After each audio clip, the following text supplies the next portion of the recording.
Okay,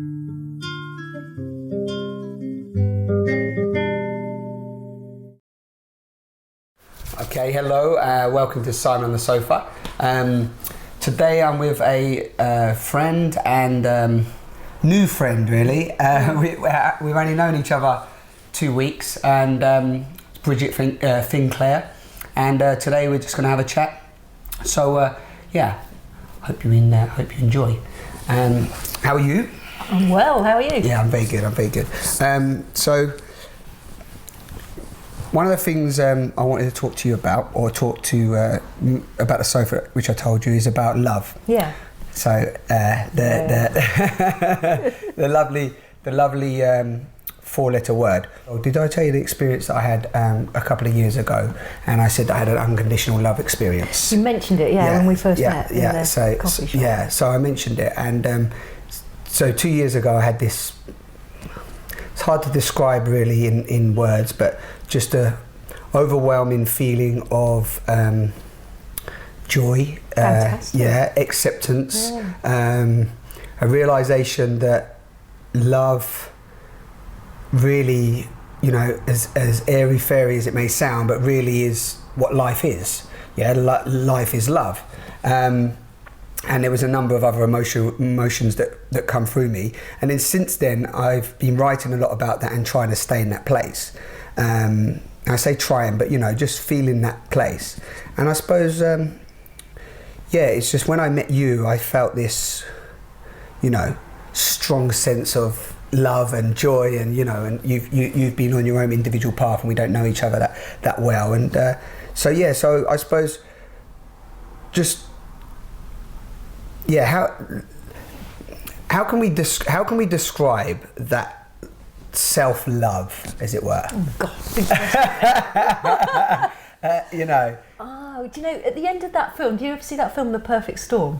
No, but that's with Mark Wahlberg. In the end of the film, there's this guy, and he's just bobbing along, and they go out, they're fishermen, they go out to the deep sea, and there's this massive storm, and there's these 3 storms that come in, and they just can't get out, and they try everything to survive, and eventually the boat goes down, and they're just bobbing around in this massive sea with thunder and lightning, and he's just there, and it's this guy, and he knows he's going to die, and he knows he hasn't got long, and he's just there, this single solitary figure, and he just goes, "There's only love," and he just tries to project these thoughts to his wife. Beautiful. Who he loves dearly, and she loves him dearly, and all the wives on shore are waiting to hear all the news, whether their husbands are all going to come home. And he just goes, "Don't worry, there's no fear, there's only love," and then he dies. And then afterwards, at the end of the film, she talks about how she has this dream just after she dies. She said, "I dreamt he was there in the sea, and he says to me, 'Don't worry, there's only love.'"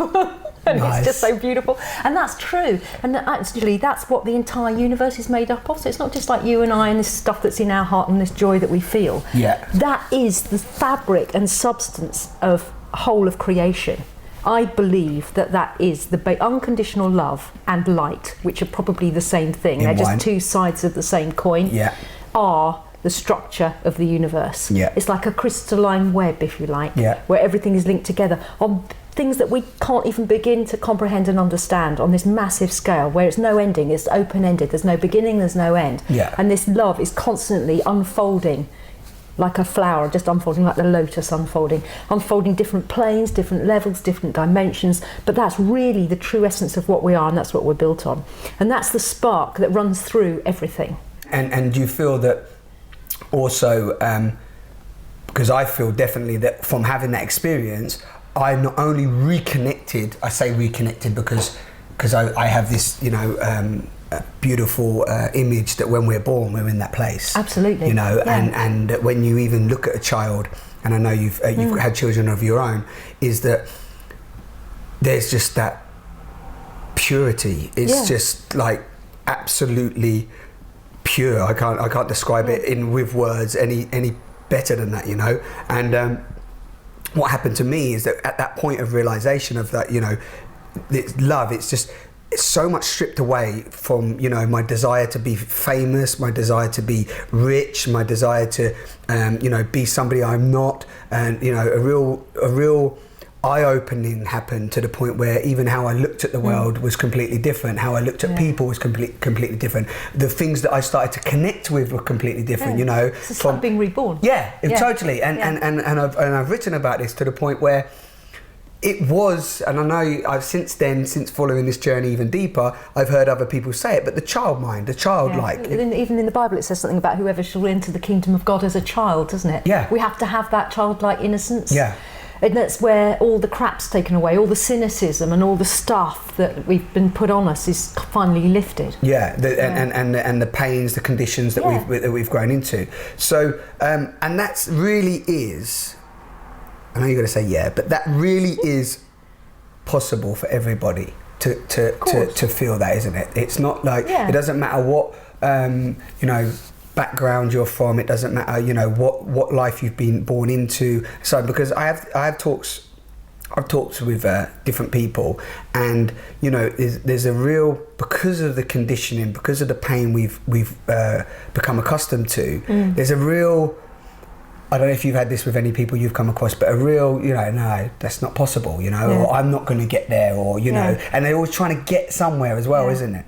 Well, we were talking earlier about the Keys of Enoch quote, that we're doomed to perfection. Yeah. I actually believe in my work that there's a solution to every problem. There's a solution to every problem, and anything is possible. It's only, you've just got to believe that. And if you don't believe that, there's plenty of stuff that you can do to get to the point where you do believe it. Yeah. And sometimes people have a moment like that, like the Eckhart Tolle moment, like you were saying, you had that experience which just reconnects them straight back in. And for other people, their journey is going to be different. It's going to be one step at a time. And it's a bit like some people take ages to go up the spiral staircase to the top, and other people just get in the lift and zoom straight up to the top. But whichever way you do it, it is possible for us all to get back to it's really going back to our true origin, our true pristine origin of who we really are. And it's interesting you're talking about children, how they kind of just bubble with bliss. Because if you think about it, that's the soul that's just come in somewhere up there before we were born. Our soul decided that it had a plan, that it wanted to come down here to this earth to do something, that it had particular skills and talents that it wanted to work with. And they've got this idea of they're really full of enthusiasm. You know how kids are, they've got loads of energy, and they go down, off they go, great, we'll have a great time, and they get born, and that's what you see when you see that baby. But as they grow up, that all gets squashed, and that memory goes, and the veils come over, and they've forgotten what they came here to do, and then that talent, which was for talking a lot, somebody goes, don't talk in class. And so everything, all that joy and enthusiasm and energy and just love just goes chonk. And that's kind of goes back to Rogerian therapy that says, when we grow, we're like the perfect shoot. We're like this perfect shoot full of energy and vibrancy, and we know what we want to do, and we're going to go out there in the world. And then we get trodden on, don't we? As the shoot grows, we just get trodden on. It all gets bent out of shape. So everybody can go back to that pristine origin and go back to finding what it is they're here to do, and what their skills and talents are, and what they love doing, and follow their heart. And reconnecting to the source, as I say. But and also something we both used the words to is the going within. Yeah. Because one of the things that I realised, and maybe when people hear of love, the word love has been completely misunderstood. Would you agree? On so many levels. I mean, this isn't about love of, I love a photograph, or I love going to town at the weekend, or I love. Have you seen the new spring design of fashion that's come out? I love that. I love that. I mean, that's something very I don't want to say superficial love, but there's many layers to love, isn't there? Yes. And when we start talking of unconditional love, it's like what you said about the knee a little while ago, is that unconditional love is really no condition, no expectation, no judgment. It's that total embodiment of not only yourself but everybody. What you're saying about unconditional love is really important, because you're right, there's lots of different levels of love. There's lots of different levels of everything. Yeah. And I don't like that word levels necessarily, because it means that it's not a hierarchy. It's just that there's different. They are and it's saying it's kind of we need a new word then, don't we? Because it's not even, because it suggests separateness as well, which it isn't. But there are different. I think so many. Sorry to stop your flow, but so many people have said to me as well is that it would be good to be where you are, or how do I get there, or well, I'm just not there yet. And many books that I've read as well talk about going through different stages and so on. And I mean, even stages, it's very, very hard to articulate that it's not about. It's a journey, isn't it? Maybe it's just a journey. It's an onward journey is the best way. The only way I can try to describe that once to a group of people that I was teaching, and we were looking at, they were looking at how far they were, and it started to get really ego-y because we were looking at, I've got further ahead than you. Yeah. And what I tried to say was, look, it's as if, imagine that we're all on a journey from London to Edinburgh.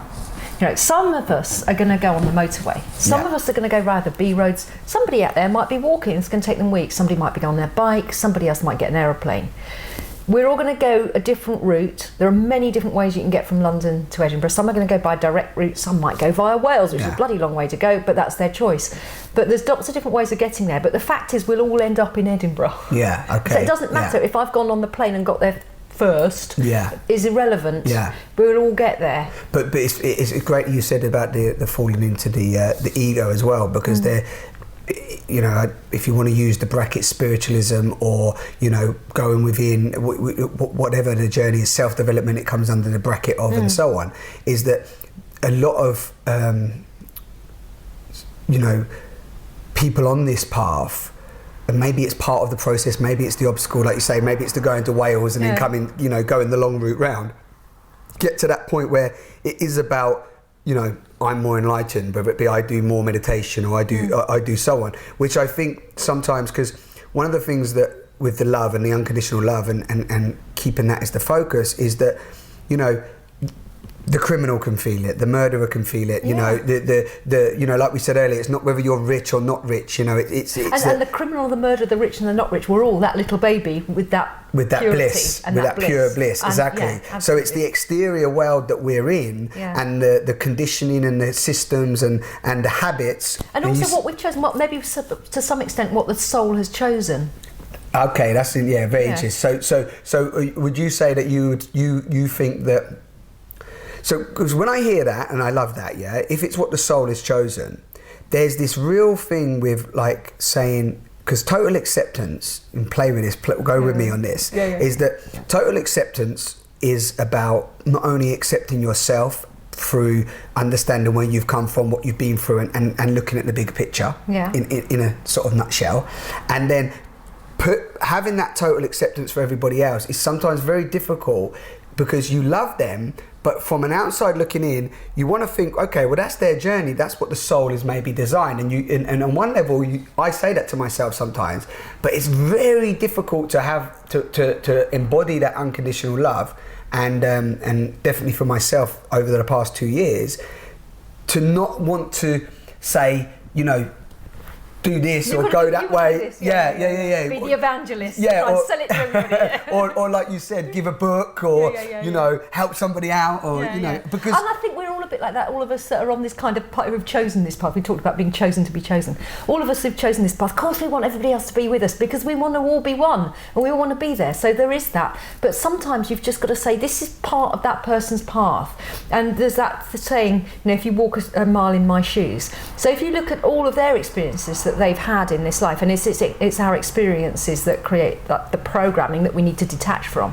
If you look at their programming and what they've experienced, you probably do the same as them, given where they are. And it's about that greater understanding. And also I think sometimes some souls want to experience something which we might perceive as negative because they wanted to learn something from that for some reason. So and if you interfere with that and say, actually, no, you don't need to do this, I'm just going to save you from yourself, then that soul doesn't have the opportunity to learn whatever it wanted to learn for its own advancement. And that's tough, to stand aside from that and watch somebody sort of almost destroy themselves.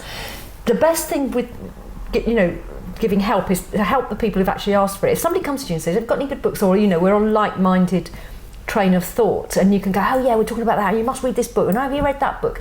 And that's good, because you're sharing information. But it's when you've got someone who's in a bad space and you really want to help them, you actually can't help anybody. They have to do it themselves. All you can do is be the signpost. You can go, look, you can come this way if you like, it's really great, jump in, the water's nice and warm, but up to them to jump in and decide to do it. That's so true. I was saying that's deep wisdom and deep understanding, as it were, but I don't, again, using that word deep means that it's like, people go, oh, you're talking deep, but it's not about, it's really it's more of a purity and it's intensity. It's a purity because definitely through my journey over the last several years, I'm a helper. I mean, from maybe from my dad leaving me when I was young, or mum being in some very not so good relationships through time. I always wanted to help. And I think it started wanting to help my mum and then wanting to help everybody else. And a lot of the professions I've done about helping, whether it be personal training and massage, as I told you, it's it's You're about like helping. Caretaker. I'm not the caretaker, exactly. But one of the things that happened, again, embodying this love, is that your eyes open and you do have the wisdom to go, well, you know what? That is okay. They need to be there. And that's about non-judgment, isn't it? Yeah. They're entitled to be who they are and where they are right now. Definitely. And all you can do is keep sending your unconditional love, and it goes right back to the unconditional love. And the most difficult people to give unconditional love to are those that frustrate us and anger us, or we find disgusting or whatever, and the judgments we have. And those are the very ones we should work on. Yeah. So it's easy to give unconditional love to all the children that are dying in Haiti, isn't it? Yeah. It's easy because they're so sweet and lovable. But how easy is it to give unconditional love to the murderer on death row? Yeah. How easy is it to give unconditional love to the tramp on the train that stinks? Those are the people. They're still people. They're still souls, and that's where unconditional love really. And if you don't shower them with that unconditional love and acceptance, then all you're doing is actually fueling a conflict, which is fundamentally negative. And then if, for example, the guy that smells on the train or whatever it is, you're then getting in a conflict because, you sort yourself out, clean yourself up, and do better with your life, get a job, stop sponging. You're into a whole series of judgments, and you're making that person separate from you.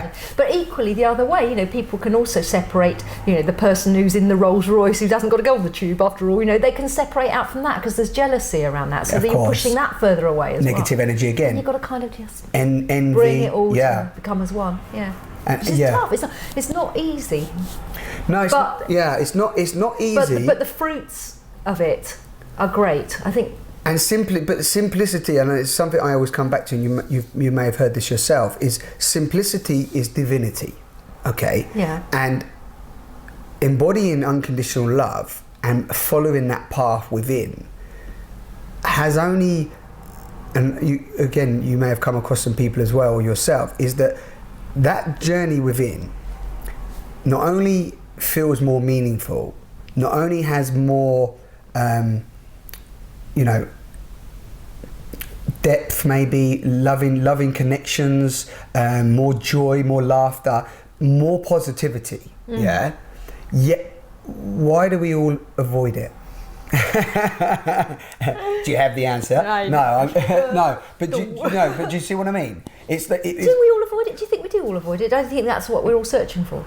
Okay, so we're all searching for happiness and we're searching for love. If you meet most people, they say, right, if you say to most people, what is it that you want? They'll say happy. They'll say happy, won't they? Yeah. And you said a beautiful thing earlier that most people associate also happiness to money. Yes. So it's normally, I'd like to be well off, have enough money to look after myself, for example, and be happy. And they might say and be in love, but not always. The love isn't always the key, is it? Happy. Because what people want to be. And also, unconditional love and really bringing the power back to that word love embodies happiness. It is happiness. It's everything, as we know. Because basically, you've got two basic emotions on the planet. So you've got love and you've got fear. Exactly. And anything that's like happiness, contentment, anything that's good, joy, bliss, any good emotion is love-based. And any bad emotion, whether that's anger, frustration, annoyance, jealousy, guilt, they're all fear-based. And if you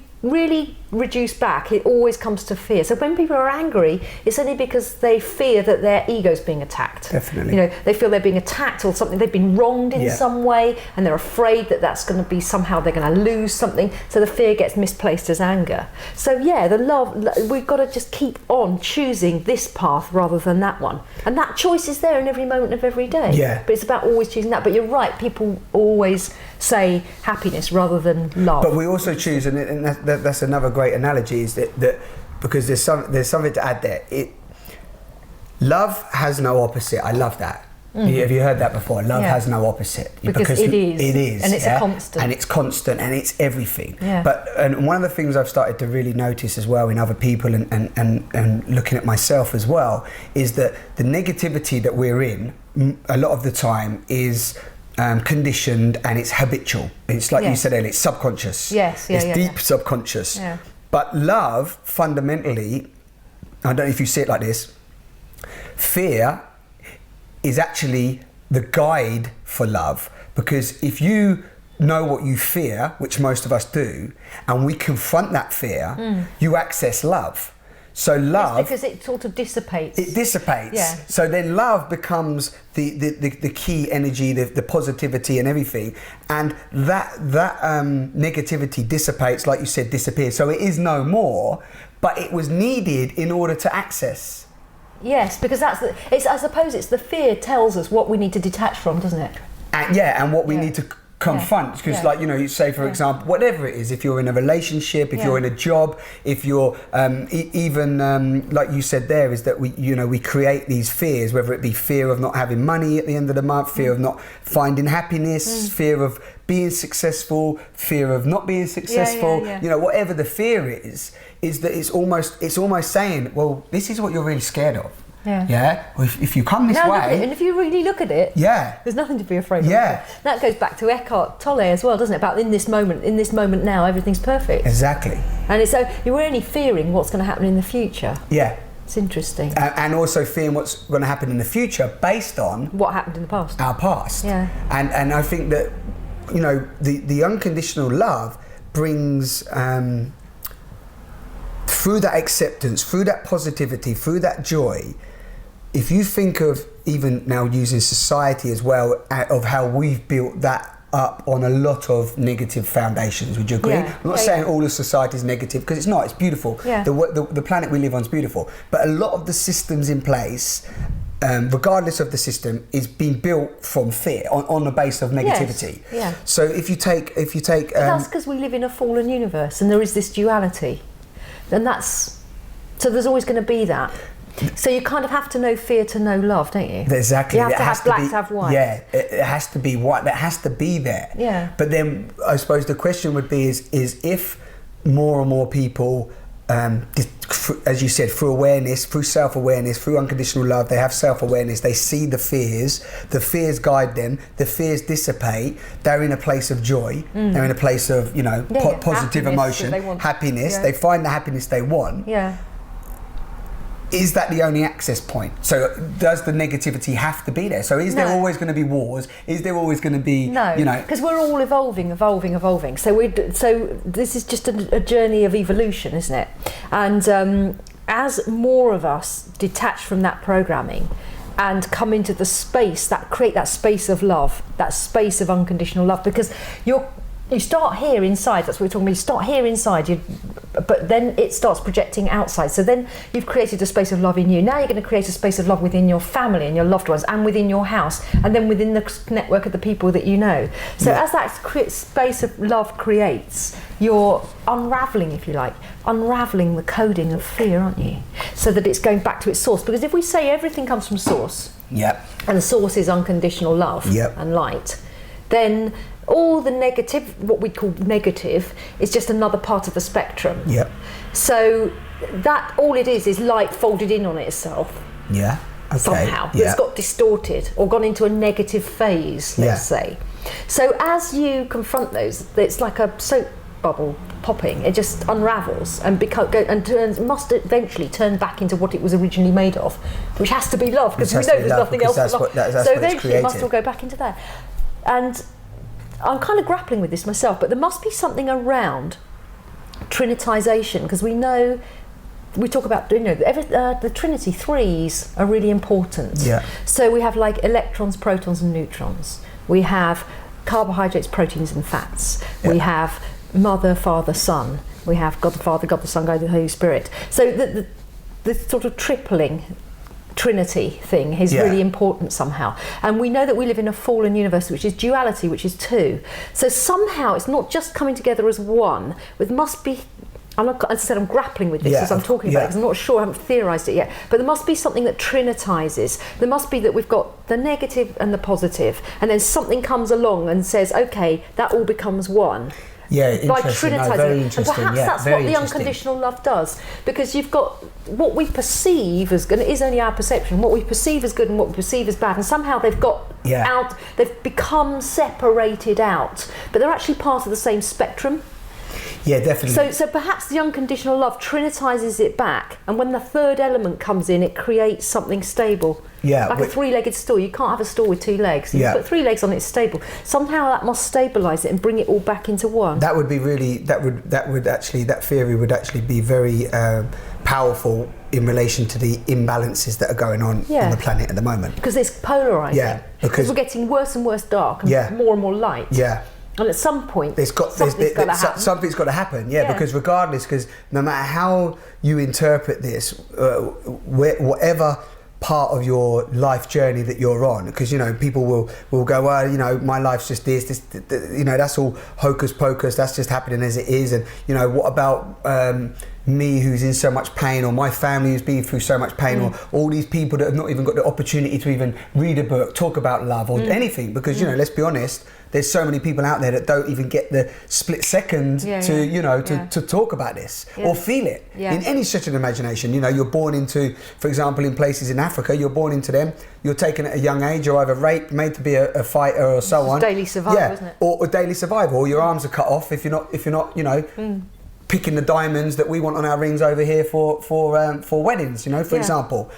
So taking that on board, maybe unconditional love is separate, and also positivity and negativity as we know it is not actually, do you see what I mean? It's not actually what is negative, what is positive, that's another thing that's happened. And I think maybe the unconditional love, who knows, we'll combine those brings three. It all together. Yeah, we'll bring it all together. Bring it together, level. Into a higher level. And I suspect that we were talking about 2012. I suspect that's what 2012 is about. Well, that's what a lot of people talk about, that there's going to be in 2012, where there's so much. Because definitely, let's be honest. There's more.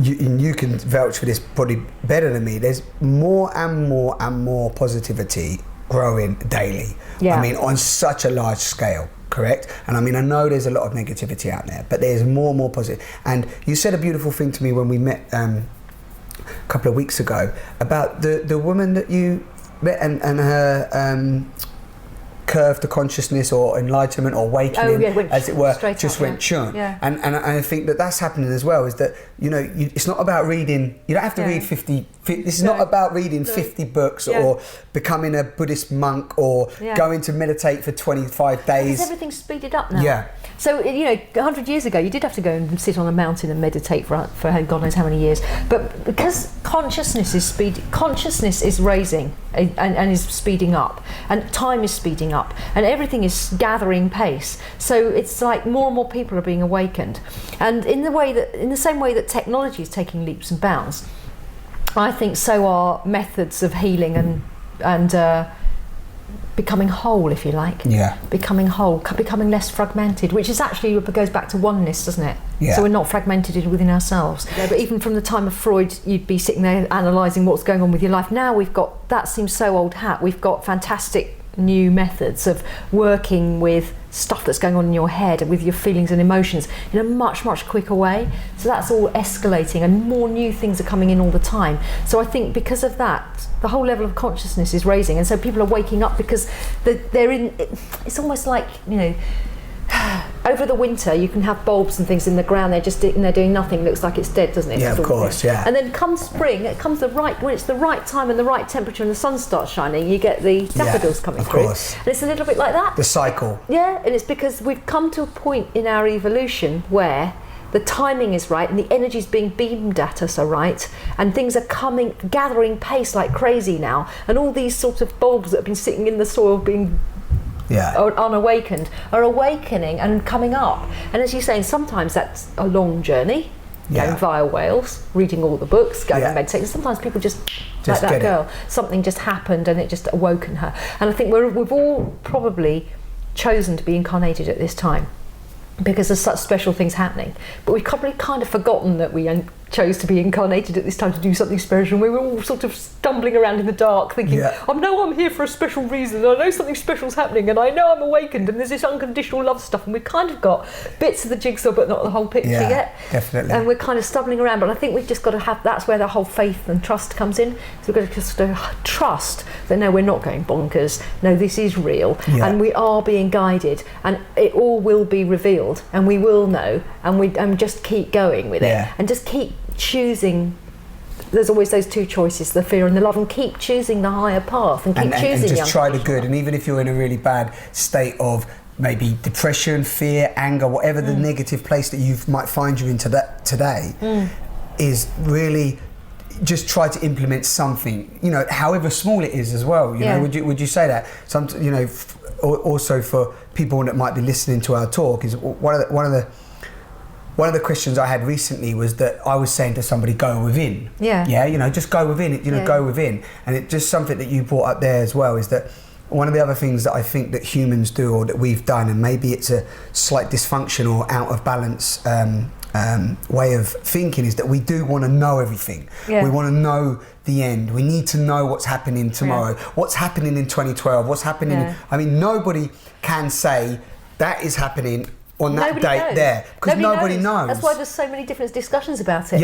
Again, there's you've got to read these blinking books that keep coming up. There's a thing in Anastasia where she's talking about the human thirst for knowledge is actually taking us further and further away from unconditional love, because it's much more about feeling, which Lloyd was talking about earlier on when he's saying we're going much more down the left brain logical side, analytical side, rather than going with the right brain creative. So we're getting sucked in by technology. And so the metaphor she uses is, she says, if you're driving somewhere in your car, you're just driving somewhere in your car and you're thinking about where you're going and the nice view outside and what's on the roads, and you might stop in a minute for a cup of tea, but you're not thinking about how the engine works. Because the minute you have to, because if you stopped and on the hard shoulder and took the bonnet up and put the engine on and had a look at how it works and took it all apart, you'd be buggered and you'd never get to where you were going. But that's exactly what we do. We know we're on this journey and we want to understand it all. We want to understand how the engine works, so we keep stopping and having a look under the bonnet to see how it works. And every time we do that, it's stopping us getting to where we want to be. And what is much better to do is look at the bigger picture. And of course, I'm not saying we should all be completely, you know, I don't know what the word I'm looking for. We can't just go on blinkered and say we don't need to understand any of this. Of course, it's good to have understanding, but it's like an understanding within. Intuition. I was just going to say the same thing. Rather than filling your head up with knowledge. Out of the head, and that brings me beautifully to the going within, is that it's out of the head and into the heart.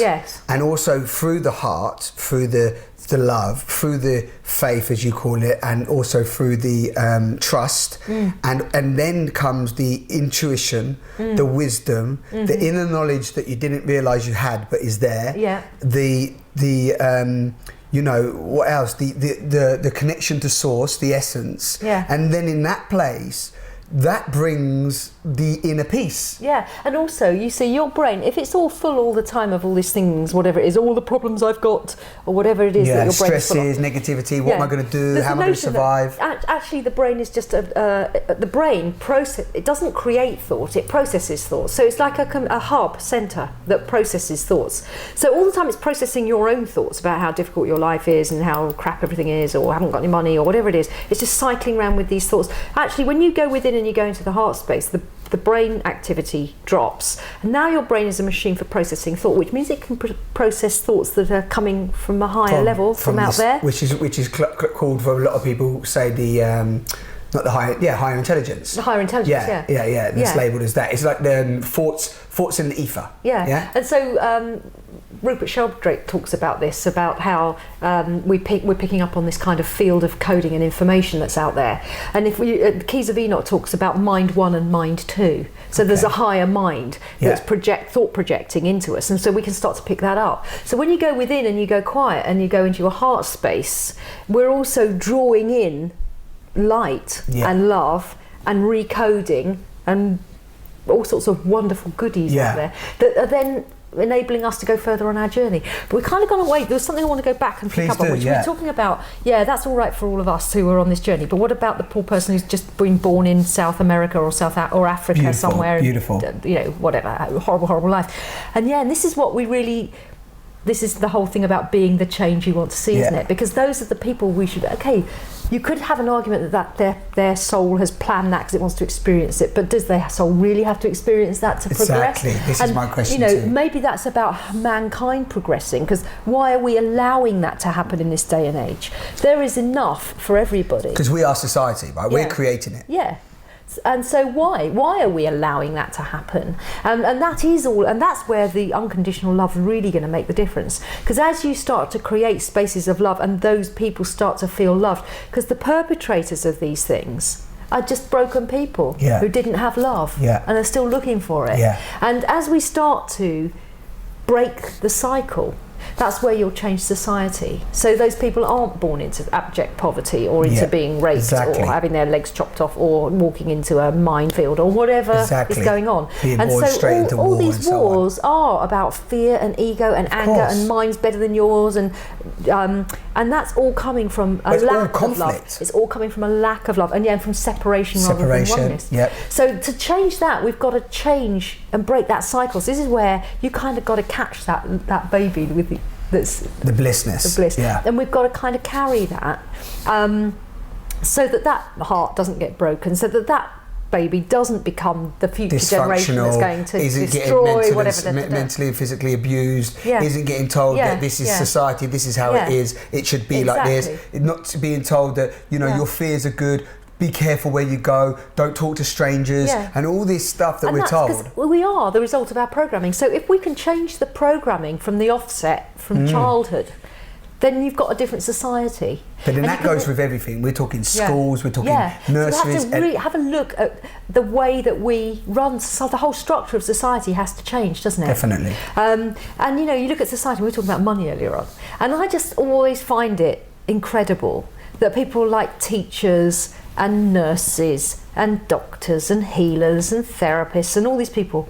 aren't really paid very much money. And then you get kind of footballers and actors and definitely pay huge amounts of money. And okay, we like to be entertained and all the rest of it, but surely we should put more emphasis on the people who are looking after our children and looking after our health and looking after our women. These are really important people. And when you don't pay, there's that whole saying, if you pay peanuts, you get monkeys. So you're not going to attract the best people into teaching because it's not paid very well. If teaching paid as much as banking did, all these bright minds and these amazing people would be going into teaching. But also, just to throw it in there with the education system, is that and I said this to a friend just the other day at lunch, is that the education system does not teach you about the body. No. Does not teach you about money and what money is and how it's an energy and how you need it to survive in this world. It doesn't teach you about energy, doesn't teach you about the planet. Okay, you might do a few geography classes or maybe a few history classes, but half of history is Chinese whispered. We don't even know if it's real. Exactly. And all it's teaching you is how to pass an exam. And it's teaching you how to pass an exam potentially. So it's teaching you how to regurgitate information. And then on top of that, it's teaching you how to work in a job to sustain this society. Do you see what I mean? Which is corrupt, which is wrong, and so on. This is also part of what I think the 2012 thing will be, is that the old paradigm, the old way, has to break down. It has to implode or explode, implode. It doesn't work. It doesn't function. People can see that. Within the wreckage, the new shoots will come through and something different will happen. And you have a look at what's already been happening with the banking world, and there are changes already. Things are happening and shifting and changing, but that old way has got to break down. That has got to be exposed, and it's got to implode. Well, it is being. I mean, thanks to the internet. I mean, I'm sure anybody watching will know that there's the internet has been an amazing platform. I mean, it's obviously still highly abused and obviously, but it's a tool, isn't it? It's a massive tool. You can use it for good or you can use it for bad. And there is so much good out there, and it's really strange. You said to me earlier about a beautiful book, that the only way to get this book is on the internet. And there's also some amazing websites that I've found and information on the internet which you just can't find. And even when you type in, you have to get this email address and type in. It doesn't even come up on the search engines in any way, and it's known. There's a lot of people going to it, but it's not even. If you put it in Google, some other site comes up, and then you've got to actually get the specific web address in there, and then you get like this bounds of information, and. That's another thing, is that the more, and it's definitely coming out, the more that we share this information, and you know, I don't know whether you want to call it the powers that be, but you know, there's information out there now which really can not only open your eyes, like these beautiful books you said, but really change.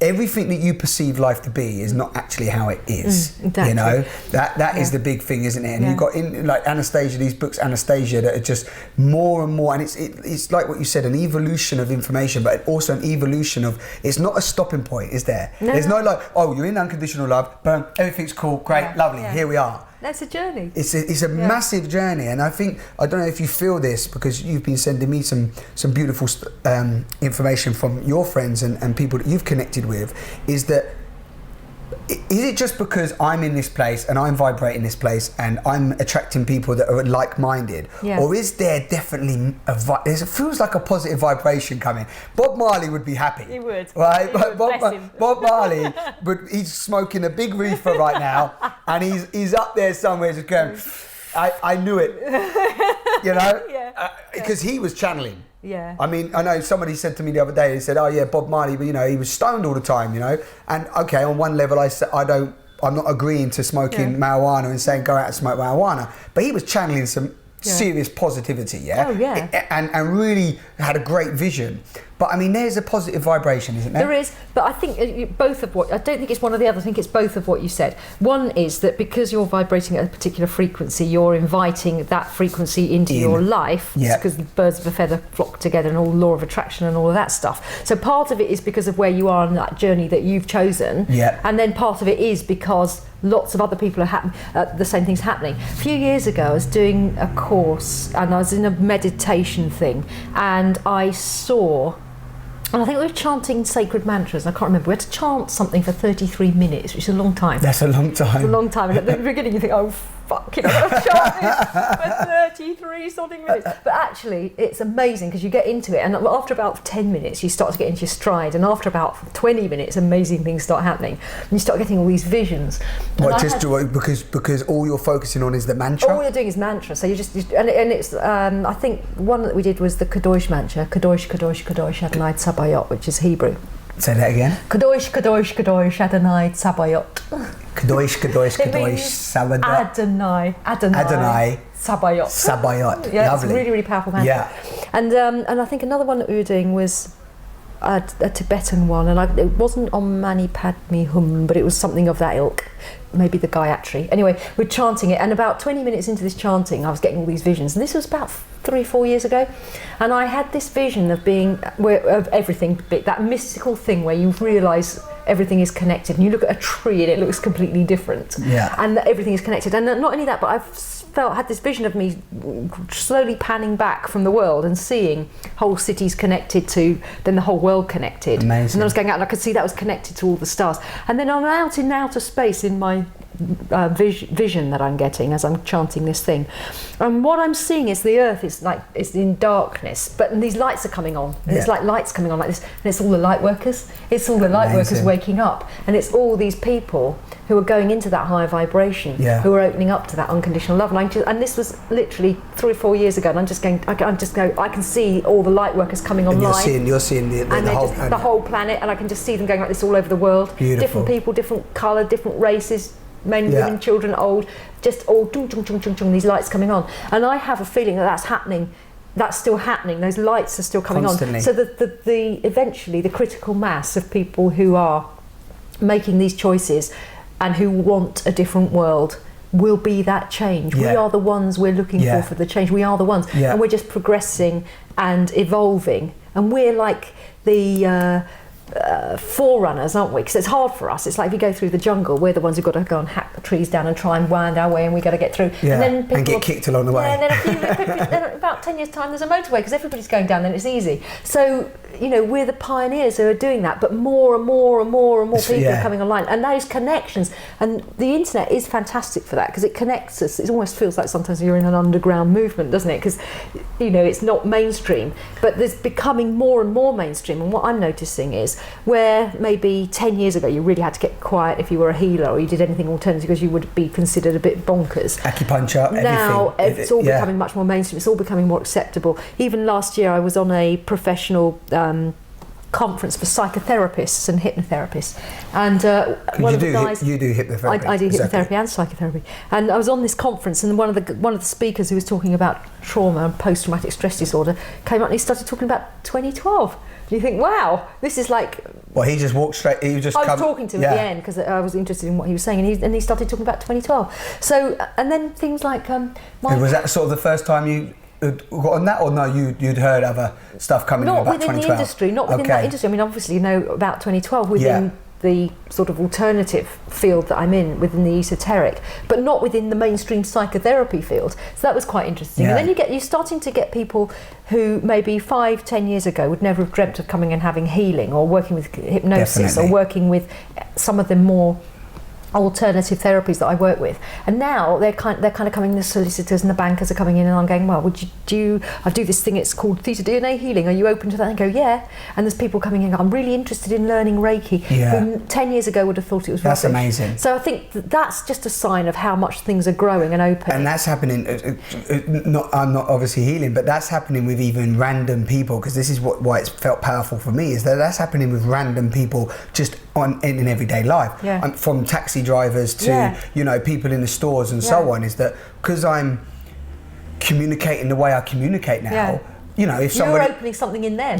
Because if I say something, because of that openness and because of that freedom that love has, it might be a conversation in a health food shop or something, and somebody might say, how are you, or the way you communicate. It's really opening up. Like, I'm having quite lovely short conversations with people, and that's connection, but it's real connection in that short time. Even like in a taxi, I'm not talking about, you imagine a taxi driver just going on about, I don't know, moaning about, or some sort of drama about the news and so on. I remember talking to one guy, and I know he must have known David Icke, but he was talking about, we were talking about DNA, positivity, being a transmitter and a receiver, and and we're just going on, it's 7 o'clock in the morning onto Victoria Station. I got this on a taxi driver that took me to Heathrow from when I went to Egypt, and he said, "Oh, where are you going, love?" And I went, "Egypt," and he goes, "Oh, are you going to the Red Sea?" I said, "No, actually, I'm going to Cairo," and then doing the spiritual journey. And again, similar thing. He'd read all this stuff, and he was talking about the Egyptians, and he was talking about the Nephilim, and he was talking about all this stuff. And I was thinking,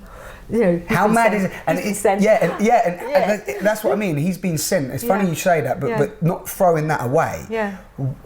When, like you said to me a minute ago, maybe because I've, in the last few years, and my journey's bringing me here, and I'm now attracting more and more people with that vibrational attraction, but like also people will open in your light, because as you open up yourself and let go and become more filled with love, that's projecting out of you into your aura and around you. People can't see that or feel it, or not necessarily consciously aware of it, but somewhere on a subconscious level they know that feels different to be with that person. It's the fact that you've got an aura of energy around you now because of that, you've opened that heart space. That's what's happened. You've opened the heart chakra, you've opened up the seals, and as that happens, you're exuding something that they can't put their finger on it. They're outside of their awareness, but it somehow opens them up because it's touching their heart.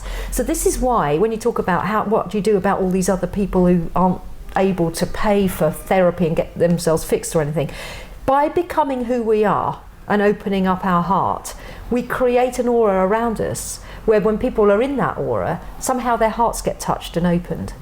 So it's all, and also what that's beautiful, the way you've described it, a beautiful point to encapsulate the whole thing, to be honest with you. But I just add is that it's because I feel that they feel a truth. It's like they feel a truth, because normally you just know if somebody's your intuition tells you if somebody's fake, if somebody's not being real, if their words are insincere. We all know that. Every one of us, no matter what, we all do. Even if you're not aware of it, there's some kind of level you know it. Even to the point where, even regardless of whether you're even spiritual, self-development, you've read any books on any of those subjects, regardless of anything. And I think that the more, like you said, you open up that heart chakra, you open up to love, and you let go of all that fear and all that illusion holding you back. And then when you, like you said, you communicate and you just people feel it, and that's what maybe that actually it opens gives me them up. Actually gives me a sort of a really lovely reason, as it were. Not that I need a reason, but a reason of why that's happening, and I'm finding that I'm having these really nice conversations with random people because they're feeling open to that and probably feeling that truth. But this is also why it's not ever selfish to just work on yourself, because you're doing it for all of mankind. So when you work on yourself, people go, "Oh, that's very selfish, you've got to learn help other people." You can't help other people till you've helped yourself. Definitely. But actually, as you open your heart up and you work on yourself, and your vibration and your frequency gets higher and higher and higher, you are filled with more love and light. And as you go about your daily business, and you're sitting on the tube, or you're sitting on the bus, or you're sitting in the health food shop, or wherever it is, that vibration is infectious, because we are connected, and when you touch people, it's going through, and it's opening up them, and it's opening up, it's awakening them. It's like something's, and there's an electric spark that's going, okay, you can switch on now, boing, boing, and then they can go on their own journey. It's up to them to get there. So just by being in your presence and feeling, and you're absolutely right when you say about truth, because it's a resonance about truth, and it's just like it's congruent. It's the same all the way through. It's like the sticker rock from Brighton. It says Brighton all the way through. It doesn't say something else on the outside. Had a couple of sticks of rock from Brighton. And it's coming from the real core of you, from that deep, sincere place. Transparency, but it's honesty. It's not just on the surface. There's something else under here, mate, and I'm just showing you this bit of me. There's an absolute sincerity and truth, and it is that deep truth. And also, we're talking about divine truths, aren't we? Because love is a divine truth. And when that divine truth comes through, it's so coherent and so powerful. It's like a laser beam that goes straight into you. Definitely. And so people open up, and as they open up, they're not so caught in their own drama. And that's where they can see out, because then your vision can share with them, and their vision can show, and you can then, like you said, tap into that second mind, tap into that higher intelligence, and you can really elevate together. And it's really beautiful. You said as well that you cannot. I had severe difficulty with this. Is that I wanted to help everybody. You know, you need this, you need that, do this. Go to the gym, drink more water. I mean, people will laugh if they're listening to me, because all I say to everybody is drink more water. You know, you need to drink. I've got a pint with me today. Right, that's my cue. I'm going to drink something. So you know, drink more water. And the thing is that it was that you have to give more to yourself. And this brings it beautifully round to just to touch on a few bits about going within. Is that it's everything that we've said today, but it's also going within is about. It's not selfish. It's about doing what needs to be done within yourself to create that vibrational field, which detaches you from the illusion, which allows you to connect to your heart, which then allows you, like you said, to listen to somebody when they're there, to have compassion for them, to have acceptance for them, to just say, you know what, you're on your journey, but if you need me, I'm there. You know, and it's a much more. Do you know what it is? By helping yourself. It's a much more truthful, meaningful help that you have for others. Yeah, and you never really do. It looks like you're doing it for yourself, but you're never really doing it for yourself. You're doing it collectively for everybody. So everything you do, you're doing for everybody, because we're all connected. So there actually is no self. There's no, other than the ego self, which is like me. I don't care about Bridget. I don't care about anybody else. I want this. I want to own this. That's complete egoic self. But other than that, in love, there is no I, right? No, in a sense, there's no. There's only the collective I. The collective I. But it's a bit like we were talking about the analogy of a body. So, if you've got something wrong with your body, say your liver's buggered, the liver's not well. The rest of your body's okay, but the fact the liver's not well affects the whole of your body. So the whole of your body feels ill because your liver's ill. If you then heal the liver, the rest of your body will feel better. Well, it's the same in society. If you heal something within society, within mankind, within humankind, say yourself, then you're contributing to the whole thing getting better. So see, see the planet. I often see the planet as not as a human. I see we are part of the planet, but the planet is one whole living thing. Yeah. So like you said, if you're Bruce Lipton, have you ever read his stuff? No, I haven't. Right. Is that what he says? Well, I'll talk about him. Yeah, tell me after. And he and I say he, but that is the key, isn't it? We are intrinsically connected to the whole, and as you heal yourself, you are that liver. You are that healing quality, which brings up the standard of everything. Brings up everything. Yeah. So rather than pointing the finger, blaming society, blaming systems or anything, even stop that drama. You know, don't get involved in that drama. Just keep thinking, how can I focus on me? Because deep down, the only person we can really focus on at any one point is ourselves, and the only person we can change is ourselves, and that's coming from a therapist. I can't change anybody. They have to change themselves. All I can do is be the light. I'm the lighthouse or the map. I go from the signpost, you go tell here. you how. I've got some pretty great techniques up my sleeve that can help you, but ultimately you have to do it. It's your choice. It's the handout, isn't it? Yeah, exactly. It's like, you know, Bridget, I'd like your help, and I want to help myself. Can you can you point me? It's more empowering if they do it for themselves. Definitely. Because then it's not this other person fixed me.